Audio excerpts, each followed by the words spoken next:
കനിവ് palliative charitable society വാർഷിക general body യോഗം നടന്നു.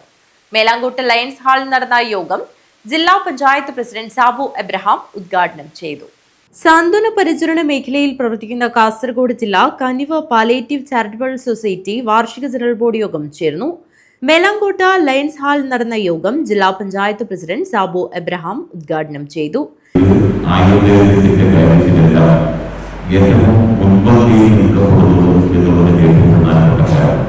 ഒരുപക്ഷെ വൈദ്യശാസ്ത്രത്തിന് ഏതെങ്കിലും ശാസ്ത്രത്തിന് പരിഹരിക്കാൻ കഴിയാതെ വൈദ്യശാസ്ത്രം ഉൾപ്പെടെ ഒഴിവാക്കപ്പെട്ടിട്ടുള്ള നിരാശരായിട്ടുള്ള നിരവധി മനുഷ്യരും മരുന്നുകൊണ്ട് ചിലപ്പോൾ ചികിത്സിച്ച് ഭേദമാക്കാൻ കഴിയാത്തത് സ്വാന്തന പരിചരണത്തിന്റെ ഭാഗമായിക്കൊണ്ട് നമ്മുടെ വൈദ്യന്മാരായിട്ടുള്ള ആളുകൾ അവരുടെ സ്നേഹപൂർവമായിട്ടുള്ള പ്രവർത്തനം കൊണ്ട്, അവരുടെ സ്പർശനം കൊണ്ട്, അവരുടെ ബുദ്ധിയും കൊണ്ട്, അവരുടെ പെരുമാറ്റം കൊണ്ട് തീർച്ചയായും ആ രോഗികളായിട്ടുള്ള പരിചരണം ആവശ്യമുള്ളവരുടെ മനസ്സിനകത്തേക്ക് യഥാർത്ഥത്തിൽ ഒരു മരുന്നിന് ലഭിക്കാത്തതിനേക്കാൾ കൂടുതലുള്ള സ്നേഹപൂർവമായിട്ടുള്ള സാന്ത്വനമാണ് പകർന്നു കൊടുക്കപ്പെടുന്നത്.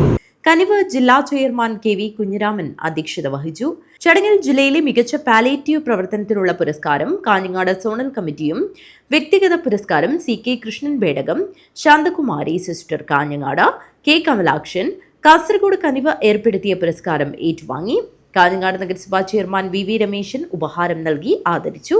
ജില്ലാ vice chairman P Damodaran award ജേതാക്കളെ പരിചയപ്പെടുത്തി. ജില്ലാ സെക്രട്ടറി പി സുകുമാരൻ റിപ്പോർട്ടും ജില്ലാ ട്രഷറർ എം അബ്ദുൽ ഖാദർ വരവ് ചെലവ് കണക്കും അവതരിപ്പിച്ചു. ബോബി സെബാസ്റ്റ്യൻ പാലിയേറ്റീവ് പരിചരണ ക്ലാസ് കൈകാര്യം ചെയ്തു. C Subaida, K Balakrishnan, M Lathika എന്നിവർ സംസാരിച്ചു. ജില്ലാ സെക്രട്ടറി പി സുകുമാരൻ സ്വാഗതവും ഏരിയ സെക്രട്ടറി എൻ പ്രിയേഷ് നന്ദിയും പറഞ്ഞു. News bureau, Kanhangad.